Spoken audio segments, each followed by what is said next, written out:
warahmatullahi wabarakatuh.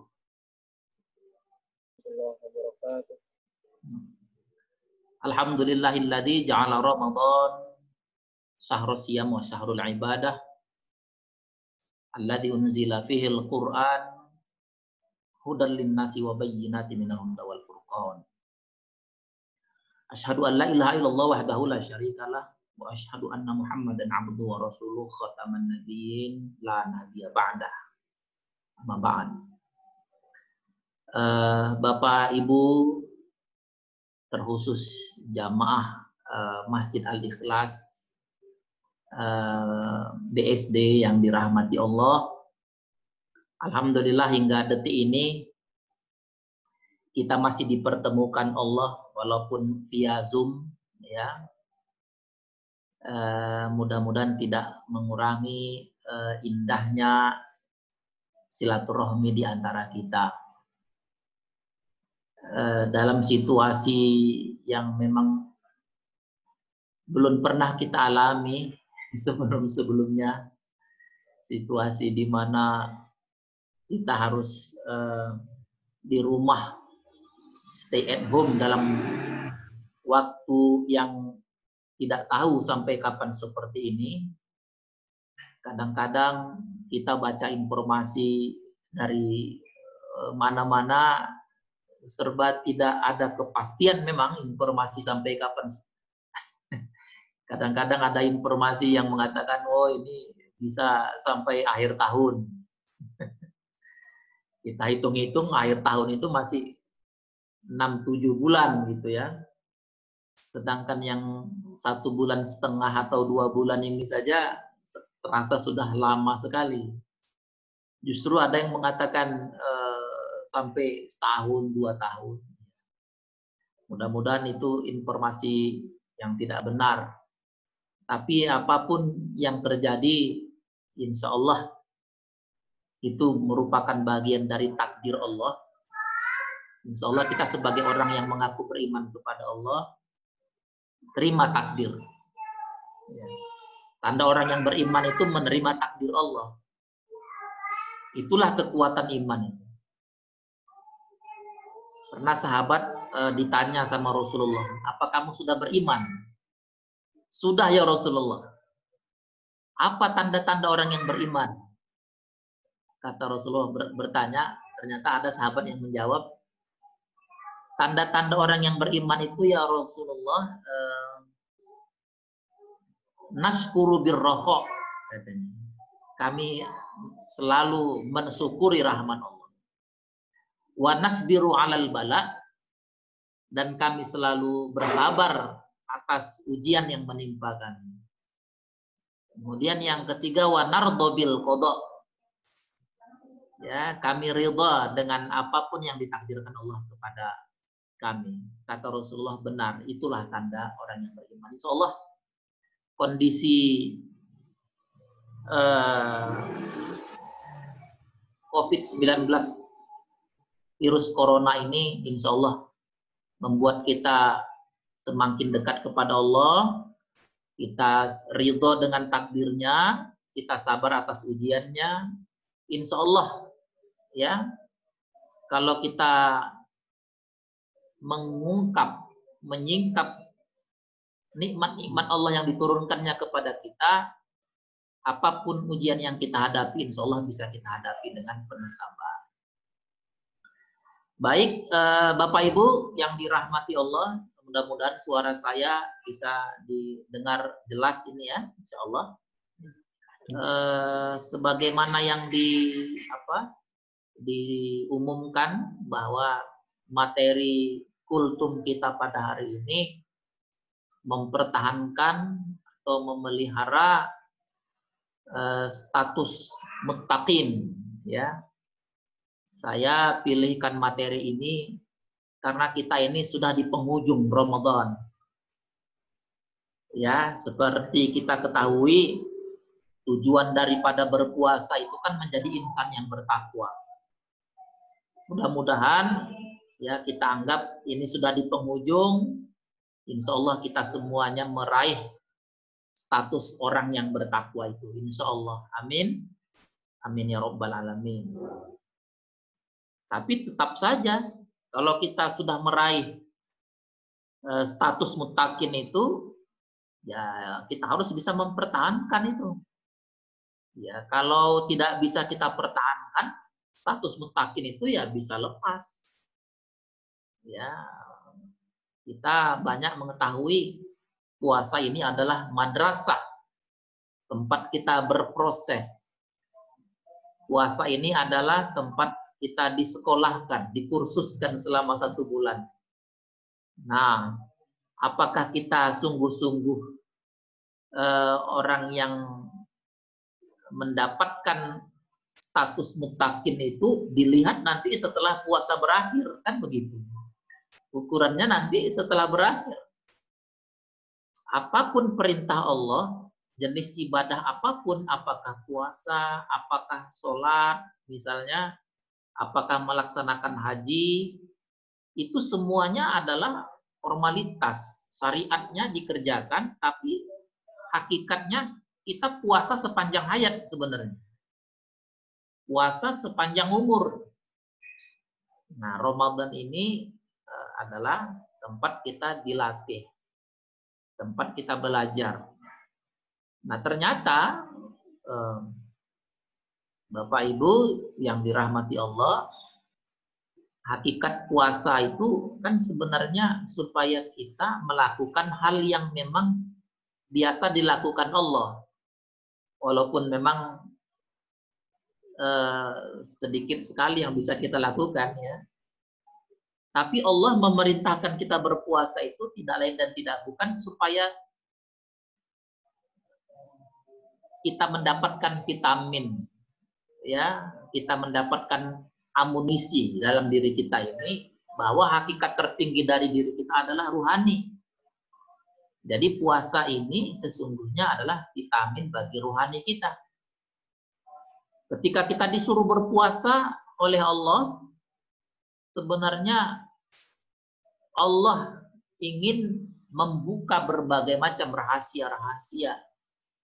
Apakah rahasia tentang alam ini, rahasia tentang diri kita. Karena kalau kita sudah melakukan puasa, itu sebenarnya ada sesuatu yang kita tabung, ada sesuatu yang kita beri vitamin buat rohani kita. Sederhananya begini. Allah itu tidak makan, pasti. Allah itu tidak minum, jelas, ya. Nah, ketika kita diperintahkan Allah berpuasa, sebenarnya kita sedang dilatih oleh Allah melakukan hal yang biasa dilakukan oleh Allah. Walaupun sebenarnya hanya 1 hari ya, tapi paling tidak dalam 1 hari itu kita sedang belajar melakukan yang biasa dilakukan Allah. Kalau Allah itu kan setiap saat tidak pernah makan, tidak pernah minum. Maka ketika kita berpuasa, kita sedang meniru akhlak Allah. Kira-kira begitu. Ketika ada perintah misalnya takhallaku bi akhlaqillah, berakhlaklah kamu seperti akhlak Allah. Nah, puasa ini sebenarnya kita sedang belajar berakhlak seperti akhlaknya Allah.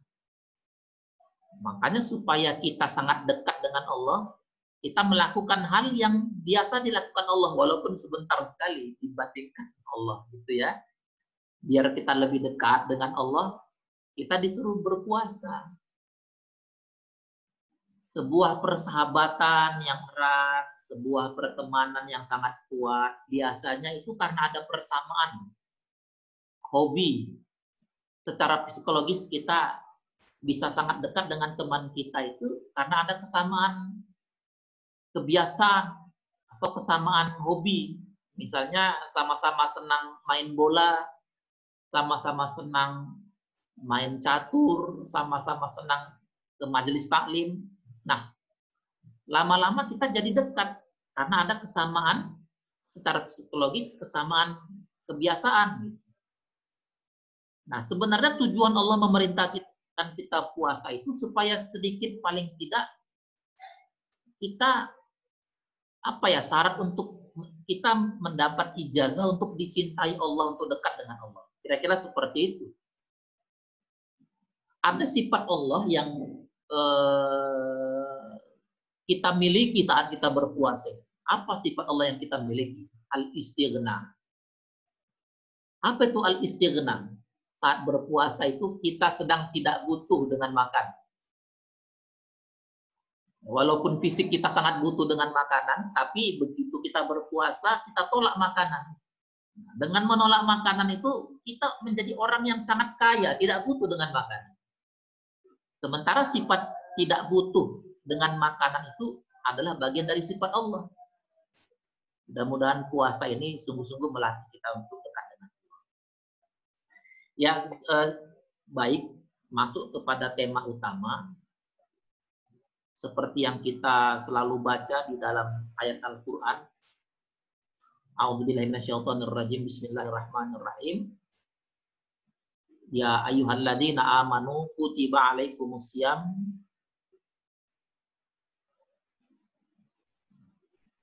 kama kutiba alal ladzina min qablikum la'allakum tattaqun. Itu selalu dibaca. Intinya bahwa buah daripada puasa itu takwa. Nah, Al-Quran sangat banyak berbicara tentang takwa ini, saking pentingnya. Sampai-sampai Allah menyebutkan kata-kata takwa dengan ragam derivasinya itu 245 kali, saking pentingnya.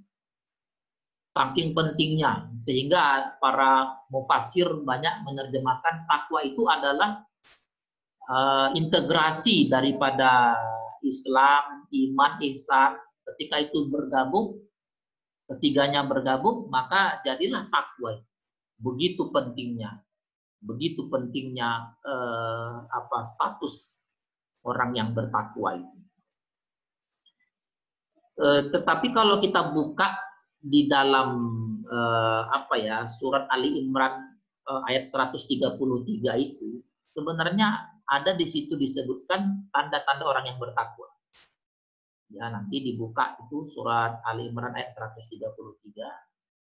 Diawali dengan A'udzubillahi minasyaitonirrajim wasari'u ila maghfiratin min rabbikum wa jannatin 'arduhas samawati wal ardu u'iddat lil muttaqin. Ya, ada kata-kata u'iddat lil muttaqin itu ya dalam Al-Qur'an. Bersegeralah kamu mengharap ampunan Allah ya yang sehingga kamu mendapatkan surga yang seluasnya langit dan bumi yang disediakan untuk orang-orang yang bertakwa ya. Dan ayat berikutnya sesungguhnya Allah menjelaskan syarat-syarat untuk mendapatkan surga, syarat-syarat menjadi takwa itu. Nah, di sini mudah-mudahan yang menjadi poin utama dari kultum kita pada hari ini. Apa itu tanda-tanda takwa itu? Ya, tinggal kita lanjutkan ayatnya tadi. Ayat Ali Imran 133 itu. Apa itu tanda-tanda orang yang bertakwa? Setelah tadi Allah menyebutkan u'iddat lil muttaqin. Kepada siapa itu? Siapa yang bertakwa itu? Allah menyebutkan orang yang muttaqin itu adalah alladzina yunfiquna fis-sarra wad-dharra. Orang yang bertakwa itu, kata Allah dalam Al-Quran itu, adalah orang yang alladzina yunfiquna fis-sarri wad-dharra, orang yang gemar berbagi. Orang yang gemar berbagi dalam bentuk sedekah, infak, zakat, senang dia berbagi. Awalnya saya pernah bertanya-tanya, kenapa Allah memerintahkan kita berbagi meskipun dalam keadaan sempit? Kalau dalam keadaan lapang ya mudah kita berbagi, tapi berbagi dalam keadaan sempit, ini pasti ada rahasianya. Ternyata setelah saya baca-baca lagi, kenapa Allah memerintahkan kita berbagi meski dalam keadaan sempit? Karena memang ada hukum alam yang berlaku ketika kita berbagi. Apa hukum alam yang berlaku? Hukum alam yang berlaku adalah setiap ada yang masuk, harus ada yang keluar. Itu hukum alam itu. Jadi jangan khawatir ya di tengah banyaknya DPO ini. Apa itu DPO? Istilah saya DPO itu defisit penghasilan. Di tengah-tengah banyak orang defisit penghasilan, jangan khawatir untuk tetap berbagi. Karena diperintahkan berbagi bukan hanya dalam keadaan lapang, dalam keadaan sempit juga berbagi. Kenapa? Karena ada hukum alam di situ. Hukum alam yang berlaku, setiap ada yang masuk, harus ada yang keluar. Masuk lagi, keluar lagi. Masuk lagi, keluar lagi. Itulah hukum alam. Persis kayak kita makan. Begitu kita makan, pasti harus ada yang kita keluarkan. Kalau nggak keluar, cuma makan terus, pasti jadi penyakit itu. Kalau nggak dikeluarkan. Itulah rahasia, ya kenapa Allah memerintahkan kita berbagi. Makanya dalam situasi seperti ini, pasti banyak, bukan hanya ratusan ribu, pasti banyak jutaan saudara-saudara kita yang bahkan harus hilang pekerjaannya, ya hilang bisnisnya. Ini mengerikan kalau kita lihat data ya. Tapi sebagai orang yang mengaku beriman, mengaku bertakwa, ya kita harus lapangkan hati, ya bahwa sampai hari ini kita masih diberi Allah amanah udara untuk kita hirup. Ya, yang kita alami insya Allah masih lebih kecil dibanding yang dialami saudara-saudara kita di Amerika, saudara kita di Ekuador, saudara-saudara kita di Itali, ya. Artinya kita tetap bersyukur, insya Allah kita bisa menangkap hikmah. Itulah tadi, bahwa orang yang bertakwa itu adalah orang yang gemar berbagi, karena dia sadar ada hukum alam yang berlaku di situ. Hukum alam bahwa setiap ada yang masuk harus ada yang keluar. Ya, saya pernah dengar cerita itu, apa saya baca dari grup WA itu, ada itu orang yang memesan, minta apa lewat GoSend itu ya, GoSend memesankan makanan lewat Gojek itu. Kalau dia butuh 2, dia pesan 3. Kalau dia butuh 3, dia pesan 4. Yang 1 itu ya untuk GoSend-nya itu, ya luar biasa itu. Jadi saya kira insya Allah kita semua mendapatkan status muttaqin ini dengan banyak berbagi. Yang kedua, kata Al-Quran, tanda orang yang bertakwa itu, di samping alladzina yunfiquna fis sarra'i wad dharra, gemar berbagi, yang berikutnya adalah wal kaziminal ghaiz. Orang yang bertakwa itu adalah orang yang sanggup menahan amarahnya. Di tengah-tengah banyaknya ujian, ya, di tengah banyaknya masalah, sebagai orang yang mengaku beriman, mengaku bertakwa, tahan amarah, tahan dendam, ya tahan itu bad temper itu, ya jangan tiba-tiba mengeluarkan emosi yang tak bisa kita kendalikan. Na'udzubillah. Jadi percuma rasanya kalau di bulan Ramadan kita dilatih baca Quran, dilatih sholat berjamaah, tapi selesai Ramadan, na'udzubillah, kalau perilaku buruk kita muncul lagi, gitu ya, na'udzubillah. Jadi di antara tanda orang yang bertakwa itu, kata Al-Quran tadi, adalah orang yang sanggup mengendalikan marahnya.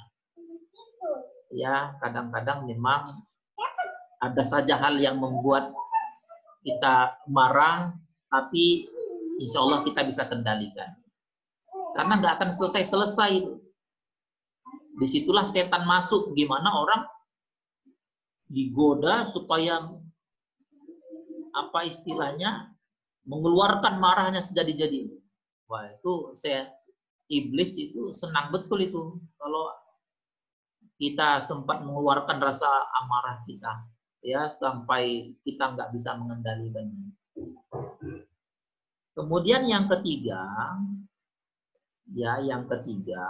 tanda orang yang bertakwa itu, kata Al-Quran, wal 'afina 'anil nas. Ya, orang yang bertakwa itu adalah orang yang memaafkan kesalahan saudaranya. Orang yang memaafkan itu tanda kelapangan jiwa. Ya, kita akan selalu sepanjang kita hidup ini akan selalu bertemu dengan orang-orang yang kadang menyakitkan hati kita, membuat kita kecewa. Ya, ada saja itu. Namanya kita hidup.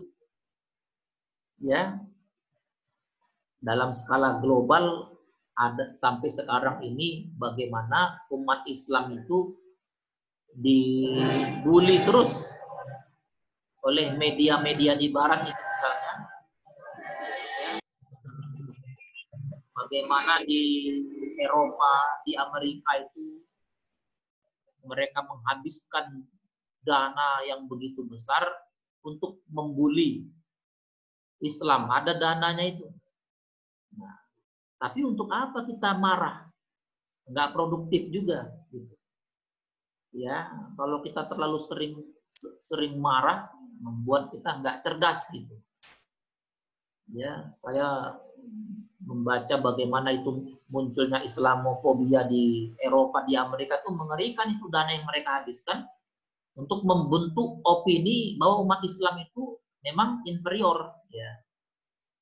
Tapi kita buktikan, ya, dengan kekayaan jiwa kita, dengan semangat berkompetisi kita, insya Allah kita bisa keluar dari keterpurukan. Itulah tanda orang yang bertakwa. Nah, kalau kita lihat tanda orang yang bertakwa yang disebutkan Al-Quran ini, yang pertama tadi senang berbagi, yang kedua sanggup mengendalikan amarahnya, yang ketiga apa tadi namanya, yang ketiga bersedia memaafkan kesalahan saudaranya. Tiga-tiganya ini ternyata semuanya berhubungan dengan urusan kemanusiaan. Ya, tiga-tiga tanda orang yang bertakwa yang disebutkan Allah itu berhubungan dengan kemanusiaan semua. Urusan berbagi, ya urusan kemanusiaan. Urusan mengendalikan amarah, urusan hablum minan nas kita. Urusan memaafkan saudara, hablum minan nas. Jadi tiga-tiganya urusan kemanusiaan. Makanya kalau mau dibagi lagi definisi takwa itu tentu tiga itu kan. Bagaimana akhlak kita kepada Allah, kan begitu, dimensi dengan Allah. Bagaimana kehusyukan, kesyahduan beribadah, kemantapan, itu dimensi kita dengan Allah. Itu takwa yang pertama. Yang kedua, dimensi kita sesama manusia tadi. Tapi ternyata ketika kita buka Al-Quran, tanda-tanda yang bertakwa itu tiga-tiganya dimensinya manusia itu. Ya, luar biasa ini Al-Quran. Jadi tiga-tiganya berhubungan dengan kemanusiaan. Nah, yang ketiga ini, ya, jadi takwa itu ada tiga dimensi. Antara kita dengan Allah harus mantap. Yang kedua, antara kita dengan sesama manusia harus bagus. Ya. Yang ketiga, ini dia. Kita dikatakan bertakwa ketika kita bisa melihat berperilaku yang baik kepada alam di mana kita hidup, di mana kita tinggal. Jadi para sufi itu menerjemahkan alam ini sebagai tempat untuk berzikir.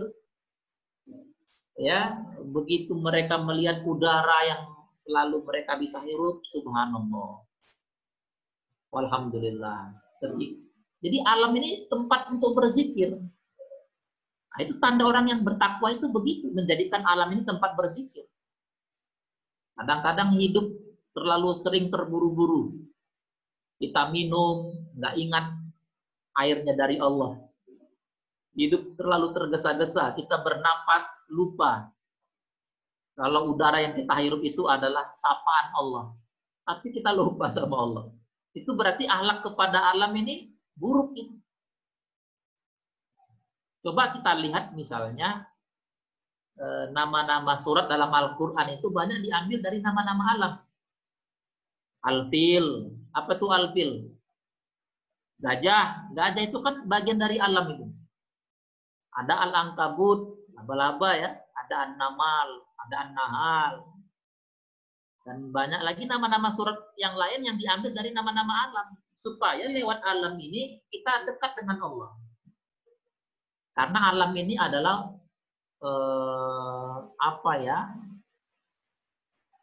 adalah bagian dari zikir kita. Makanya banyak para sufi mengatakan seperti apa itu alam, itu cermin dari kepribadian orang yang tinggal di alam. Jadi kalau ada yang bertanya kenapa corona bisa terjadi, ya itu adalah cerminan dari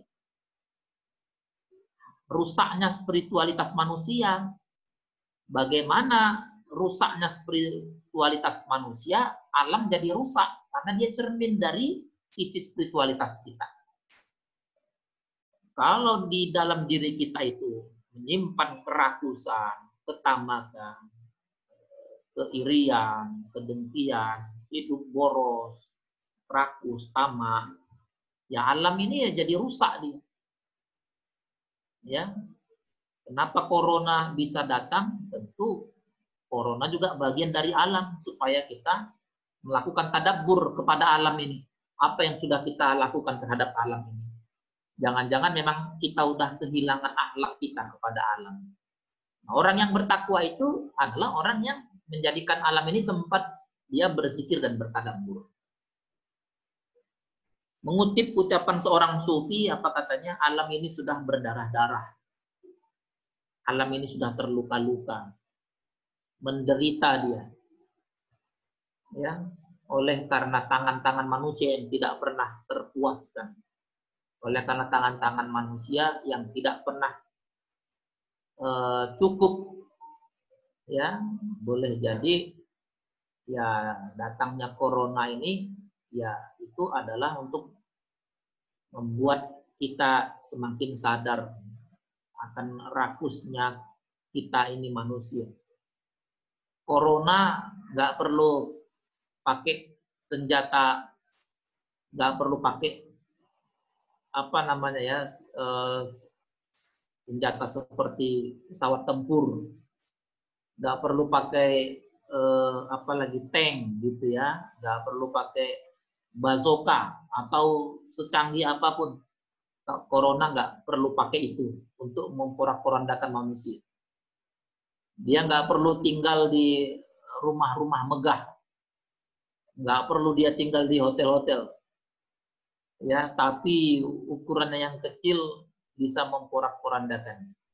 Mudah-mudahan menjadi renungan buat kita supaya kita memperlakukan alam ini untuk menjadi tangga spiritualitas kita kepada Allah. Sehingga begitu kita minum air, begitu kita bernapas dengan udaranya Allah ini, kita jadi semakin sadar banyak nikmat Allah yang tidak kita syukuri. Jadi tanda orang yang bertakwa itu ya itu. Bagaimana menjadikan alam itu tempat menumpahkan rasa syukur, tempat dia berzikir, ya tidak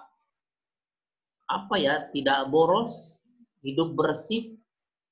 Kita diajarkan lagi nih seperti kita waktu TK dulu diajarkan cuci tangan. Ya, diajarkan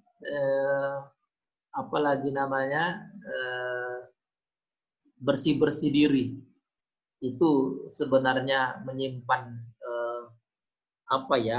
pelajaran yang luar biasa. Dulu Rasulullah mengatakan kalau kamu berperang sekalipun, ya jangan kau rusak alam, jangan tebangi pohon. Itulah ajaran Islam ini mengajarkan kita tentang berakhlak kepada alam. Alam ini juga bertasbih kan? Dalam Al-Quran disebutkan sabbahalillahi ma fis samawati wa ma fil ardh. Bertasbih. Alam itu punya jiwa dia. Alam itu hidup dia, bukan benda mati. Ya, jadi hubungan kita dengan alam ini sama-sama makhluknya Allah. Tapi karena kerakusan banyak manusia yang menjadikan alam ini tempat untuk melampiaskan apa ya, syahwatnya, nafsunya, ya terjadilah banyak bencana. Jadi saya kira bencana-bencana alam udah begitu banyak, ya udah begitu, sejarah menunjukkan peristiwa-peristiwa yang luar biasa. Pada masa sahabat dulu ada At-Ta'un namanya, pada masa Nabi Lut, ya bagaimana itu bumi dibalikkan itu ya. Pada masa Nabi Nuh tuh banjir bandang, itu bencana semua kan. Makanya kita harus belajar lagi bagaimana sejatinya kita berakhlak kepada alam. Rasulullah mengajarkan banyak-banyaklah menanam. Ya, kalau sekarang ini informasi macam-macam, ya ada yang mengatakan ini pandemi bisa berubah menjadi endemi. Kalau endemi itu bisa sampai bertahun, katanya. Naudzubillah, mudah-mudahan nggak sampai terjadi. Ya, banyak pakar menyebutkan persiapkanlah banyak-banyak menanam. Jadi inilah mungkin yang sering kita lupakan ini. Ya, selama ini kita begitu mudah untuk belanja di supermarket, beli sayur, tapi nggak tahu kita ya, sampai kapan itu ada itu stok, itu persediaan. Jadi sebenarnya peristiwa-peristiwa ini bukan peristiwa yang baru. Pada masa Nabi Yusuf alaihissalam pun, ketika dulu Nabi Yusuf sedang dalam penjara itu karena fitnah, itu ada seorang raja, itu rajanya itu bermimpi, kan begitu diceritakan dalam Quran itu. Apa mimpi rajanya? Mimpi raja aneh. Disebutkan rajanya mimpi ada 7 ekor sapi yang kurus justru menyantap, memakani 7 ekor sapi yang gemuk-gemuk. Ini mimpi aneh. Seharusnya kan terbalik ya. Justru sapi yang gemuk-gemuk yang menyantap sapi yang kurus-kurus. Tapi mimpi raja itu kebalikannya. Sapi yang kurus-kurus justru memakani sapi yang gemuk-gemuk. Jadi begitu raja tadi terbangun, dia penasaran apa arti mimpi. Ditanyalah sama para penasihat raja, nggak ada yang memuaskan. Dipanggillah orang-orang yang bisa menerjemahkan arti mimpi, tidak ada jawaban yang memuaskan. Ternyata ada yang membisikkan kepada raja, kita punya orang yang soleh tapi dia sedang dalam tahanan. Siapa itu? Namanya Yusuf ya raja, panggil dia kemari. Boleh jadi karena kesolehannya dia bisa menerjemahkan arti mimpiku. Akhirnya dipanggil Yusuf, diceritakan arti mimpinya itu. Nabi Yusuf pun mengatakan, mimpi raja itu bermakna akan datang 7 masa. 7 masa ini bisa 7 bulan, bisa 7 tahun.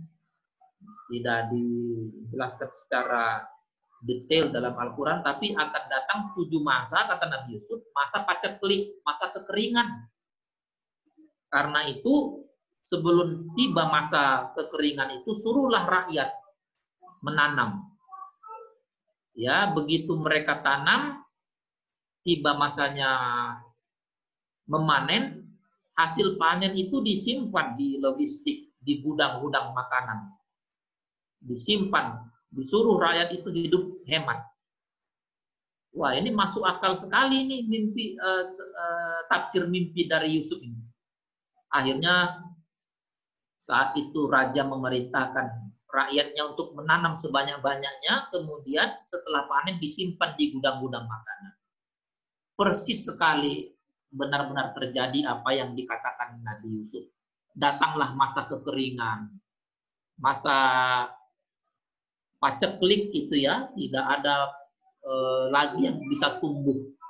Tapi karena rakyat di situ sudah mempersiapkan segala sesuatunya, akhirnya masyarakat ya bisa bertahan untuk hidup dan terhindar dari kematian yang besar, yang banyak.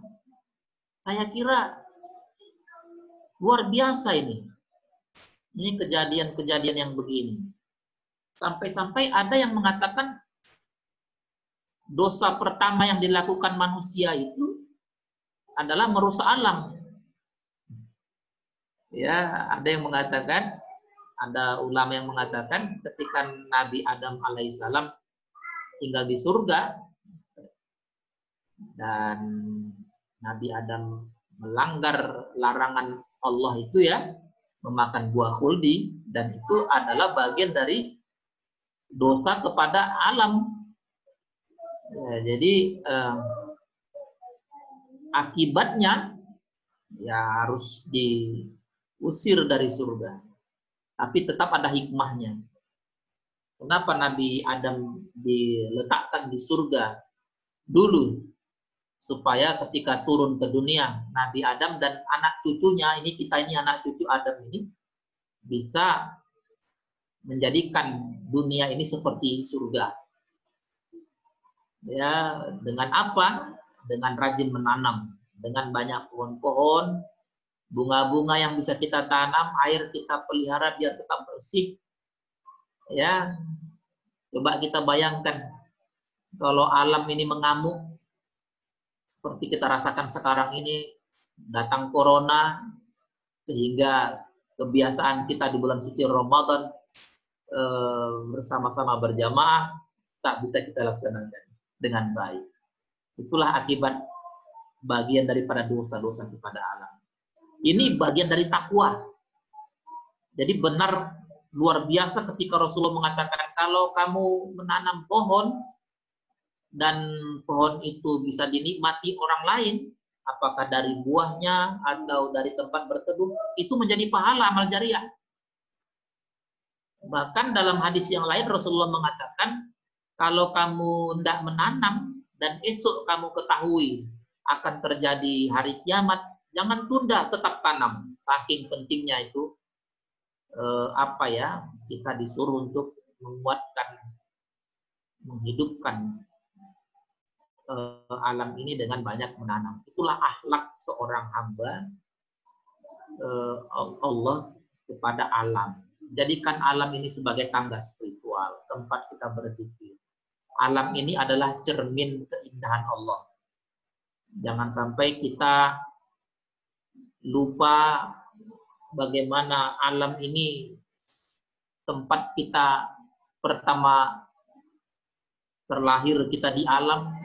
Ketika kita nanti saatnya sudah wafat, kita juga ditanam masih tetap di alam juga.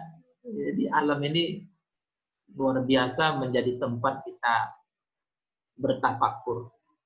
Saya kira Bapak Ibu yang dirahmati Allah, itu materi kita pada hari ini. Insya Allah di penghujung bulan suci Ramadan ini kita tetap memperkuat hubungan kita dengan Allah.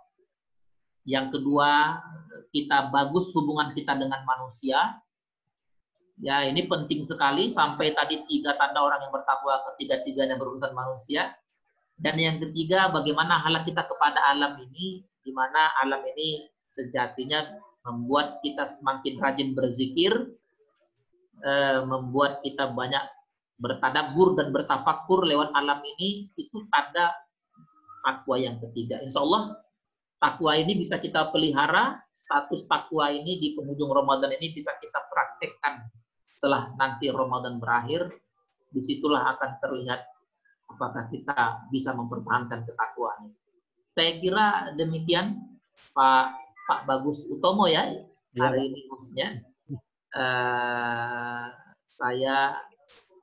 Kita buka tanya jawab atau kita tutup dengan doa ini? Saya serahkan. Pak, tanya jawab Pak. Ini kayaknya Pak Budi sama Pak Ratmono sudah mengacungkan jari untuk bertanya ini. Bapak Ibu jika ada pertanyaan kami persilakan. Pak Ratmono dulu atau Pak Budi dulu nih? Oh, Pak Budi. Pak Ratmono dulu, silakan Pak Ratmono. Pak, ada Pak Ratmono ya? Iya, Pak. Assalamualaikum warahmatullahi wabarakatuh. Waalaikumsalam warahmatullahi wabarakatuh. Suaranya kurang jelas ini, Pak. Oh ya, Ustaz. Ya. Assalamualaikum warahmatullahi wabarakatuh. Waalaikumsalam warahmatullahi wabarakatuh. Ya, senang bisa ketemu ini, Pak. Alhamdulillah, Ustaz. Silaturahim. Ya. Terima kasih. Tadi Ustaz menyampaikan, jadi mungkin dimensi puasa dalam dimensi spiritual dan dimensi sosial nih. Jadi rekonstruksi takwa dalam dimensi sosial kemanusiaan mungkin ya. Iya, Pak. Tadi surat Al-Baqarah yang surat apa Al-Baqarah apa Ali Imran tadi? Ali Imran 133, Pak. 133 ya. Ya. Jadi ini Ustaz, ada satu ketika di dalam kisah ada percakapan debat dua malaikat terhadap doa Ibrahim bin Adham. Iya.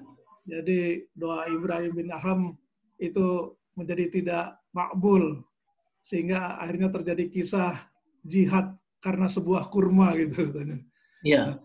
Nah, jadi nilai ketakwaan ternyata tergelincir. Jadi kalau kita takwa dalam pengertian yang sering diungkapkan melaksanakan segala perintah dan menjauhi segala larangan gitu ya. Iya, betul. Itu definisi takwa, betul, Pak. Ya, tapi ini takwa yang sekarang disampaikan tadi takwa dalam dimensi sosialnya nih. Jadi bagaimana sekaliber Ibrahim bin Adham aja sudah seperti itu, harus berjihad gara-gara sebutir kurma gitu, sampai malaikat itu berdebat untuk diterima makbulnya doa Ibrahim bin Adham. Iya, betul, Pak. Kalau dari kisah itu Ustaz, jadi waduh, berat benar. Tapi memang ternyata takwa itu adalah ukuran keparipurnaan seorang orang beriman ya. Dia sebuah bekal yang paling baik adalah bekal takwa katanya. Jadi mungkin nih pendalaman ininya Ustaz. Bagaimana seorang ya seperti sekaliber Ibrahim bin Adham saja itu istilahnya berdarah-darah gitu sampai supaya doanya itu bisa makbul itu gara-gara itulah jihad sebutir kurma. Mungkin pohon penjelasan mungkin biar untuk pencerahan kita semua. Terima kasih Ustaz. Ya, baik. Kita langsung aja ya Pak Bagus ya. Baik, terima kasih Pak Ratmono. Ini selalu ya kalau Pak Ratmono merespon ini sekaligus menjadi tambahan buat materi kita pada hari ini, bahwa sisi takwa tadi memang lebih banyak dibahas sisi kemanusiaannya, tapi sebenarnya kan memang dari sisi apa ya, sisi kesalehan kita kepada kedekatan kita kepada Allah memang harus menjadi satu kesatuan, kan begitu. Jadi terkait dengan doanya Ibrahim bin Adham yang istilah Pak Ratmono tadi sampai berdarah-darah begitu ya, orang sesoleh itu gitu ya. Harus apa ya, ya saya kira sejarah panjang doa itu bagaimana kita pernah membaca Nabiullah Ibrahim misalnya, baru umur 90 sekian diberi anak gitu, padahal doanya sudah berapa tahun itu, sudah berpuluh-puluh tahun, sudah mau 100 tahun baru diberi anak, berjuang, padahal kurang soleh apa itu Nabiullah Ibrahim. Jadi adanya para rasul, para nabi, para kekasih Allah yang kadang-kadang memang diuji dengan ditundanya doa-doa itu paling tidak menjadi kita lebih apa ya, lebih berhati-hatilah, lebih semangat lagi, jangan mudah putus asa. Orang-orang yang jauh lebih soleh daripada kita sendiri harus mengalami masa penantian yang begitu panjang gitu ya. Jadi pertanyaan Pak Ratmono ini ada hubungannya dengan roja dan khauf, Pak. Di satu sisi memang kita tidak boleh terlalu takut ya, karena kita yakin rahmat Allah, kasih sayang Allah itu jauh lebih besar ya. Kita harus yakin itu, tapi nggak boleh terlalu, jadi maksudnya nggak boleh terlalu takut. Kita yakin rahmat Allah lebih besar. Kalau kita merasa berdosa, insya Allah ampunan Allah jauh lebih besar gitu ya, insya Allah. Nah, untuk menyeimbangkan khauf itu yaitu ada namanya roja yang pernah kita bahas, bahwa roja itu kita punya harapan yang nggak pernah putus gitu ya. Jadi jangan pernah berhenti berharap dan jangan pula terlalu takut gitu. Saya kira levelnya orang sekelas Ibrahim bin Adham itu sebenarnya kan kita belum, kalau kita bisa berdialog kepada beliau mungkin bisa saja Ibrahim bin Adham mengatakan, justru saya menemukan kenikmatan di dalam doa-doa saya. Kadang ada juga seorang sufi itu Pak, ketika berdoa itu dia justru melupakan permintaannya yang dari awal diinginkan. Ya, permintaannya kepada Allah itu terlupakan ketika doa itu sudah dimulai. Kenapa? Karena nikmatnya berdoa itu. Jadi sebelum meminta itu, ketika tangan sudah diangkat untuk berdoa, itu sudah dianggap dikabulkan Allah, sudah dikabulkan Allah. Ada yang sampai seperti itu. Jadi saya kira memang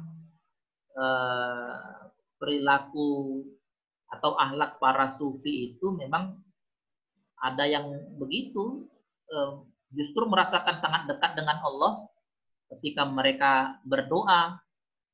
Terlepas doanya dikabulkan atau tidak, ya tentu ini kajiannya mereka jauh lebih dalam dibanding kita. Kalau kita kan kalau belum dikabulkan rasanya kok ada yang kurang gitu. Sementara para sufi itu kalau berdoa, justru dengan berdoa itu cara yang paling efektif dan ampuh mendekatkan diri kepada Allah. Jadi maksudnya ya kita jadikanlah tadabbur buat kita, orang-orang yang soleh seperti para nabi, para rasul justru mendapatkan ujian yang lebih berat, doanya juga nggak cepat-cepat dikabulkan. Para kekasih Allah juga seperti itu. Kalau mungkin Pak Ratmono baca juga itu yang Imam Syafi'i itu ya, yang gara-gara memakan makanan dari yang jatuh dari pohon terus hanyut, itu Imam Syafi'i kalau nggak salah ya Pak Ratmono ya. Ya.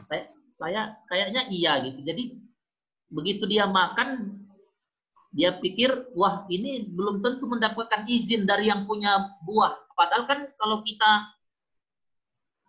pikiran normalnya kan memakan buah yang hanyut itu kan sudah hak kita gitu kan. Ya. Tapi Imam Syafi'i merasa berdosa, dia telusurilah sungai ini. Ternyata ketemulah rumah si pemilik pohon itu. Jadi langsung Imam Syafi'i minta maaf. Tapi yang punya rumah justru mengatakan, saya belum memaafkan sampai kamu bekerja sekian bulan di tempat saya. Artinya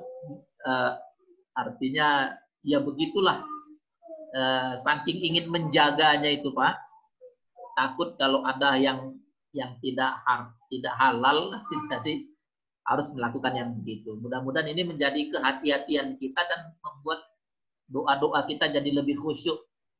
Ya saya kira begitu responnya Pak Ratmono. Ya mudah-mudahan tidak puas bisa ditanyakan lagi nanti kepada guru yang lain ya Pak ya.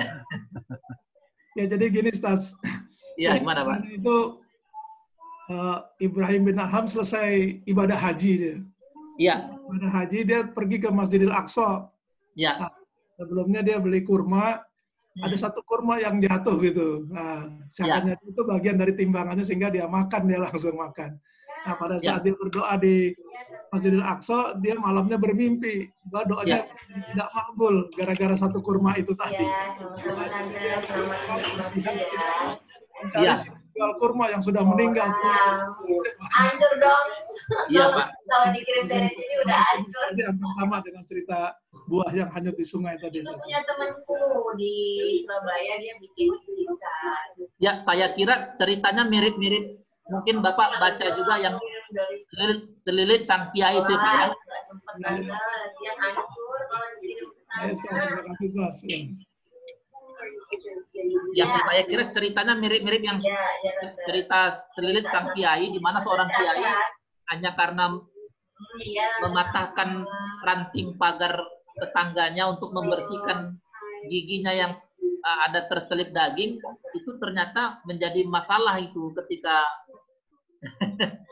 saya kira ceritanya mirip ya, kalau Ibrahim bin Adam gara-gara sebutir kurma yang terjatuh diambil, itu saja menjadi begitulah kehati-hatiannya Pak, saya kira ya. Ya. Gimana Pak Bagus? Ya. Masih ada lagi? Pak Budi atau Pak Iksan tadi mau nanya nih?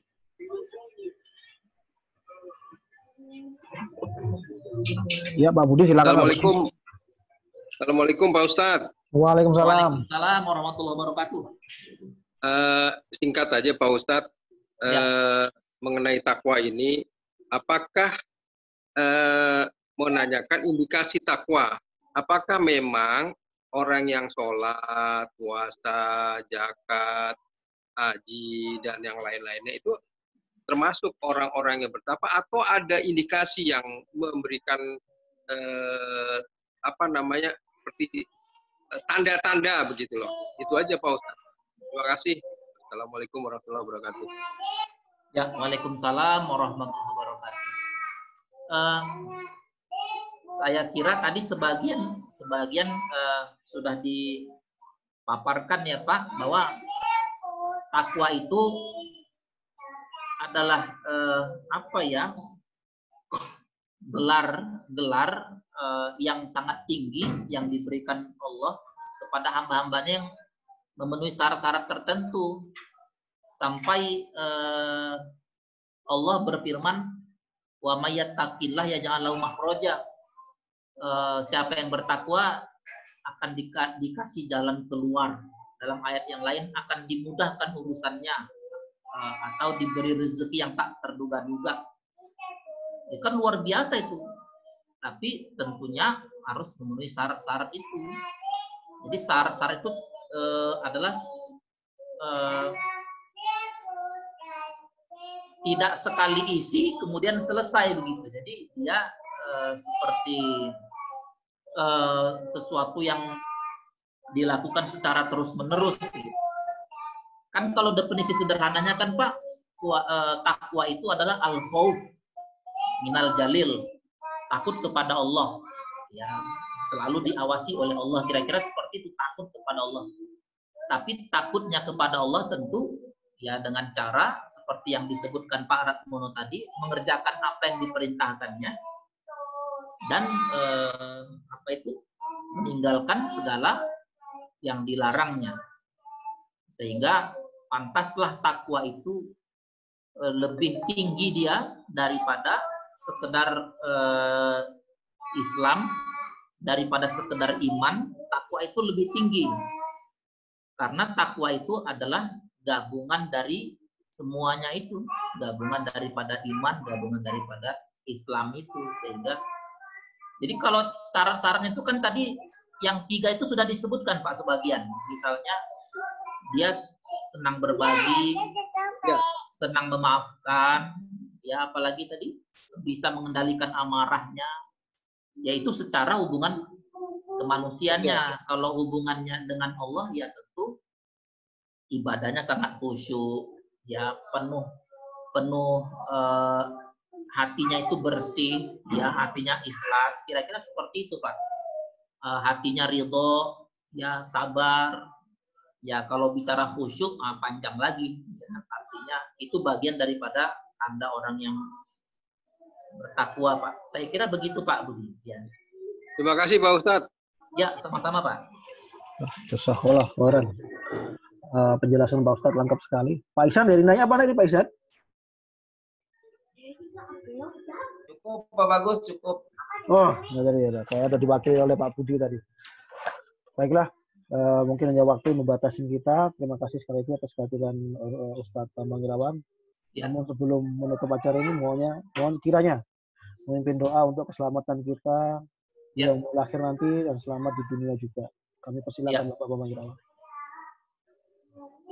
Baik. A'udzubillahi minasyaitonirrajim. Bismillahirrahmanirrahim. Allahumma shalli ala sayyidina Muhammad wa ala ali sayyidina Muhammad. Amin. Amin. Allahumma rabbana innaka antas samiul alim wa tub alaina ya Allah innaka antat tawwabur rahim. Allahumma rabbana taqabbal minna salatana wa siyamana wa qiyamana wa ruku'ana wa sujudana wa qu'udana wa tadarru'ana wa takhassuana wa ta'abbudana wa tammin taksirana ya Allah ya rabbal alamin. Allahumma rabbana inna nas'aluka ridhoka wal jannah wa na'udzubika min sakhatika wan nar. Amin. Allahumma rabbana na'udzubika minal hammi wal hazan wa na'udzubika minal ajzi wal kasal wa na'udzubika minal jubni wal bukhl wa na'udzubika min ghalabatid daini wal rijal. Rabbana zalamna anfusana wa illam taghfir lana wa tarhamna lanakunanna minal khasirin. Rabbana atina fid dunya hasanah wa fil akhirati hasanah wa qina adzabannar. Wa sallallahu ala sayyidina Muhammadin nabiyyi wa sahbihi wa sallam. Subhana rabbika rabbil izzati amma yasifun wa salamun alal mursalin walhamdulillahi rabbil alamin. Wassalamualaikum warahmatullahi wabarakatuh.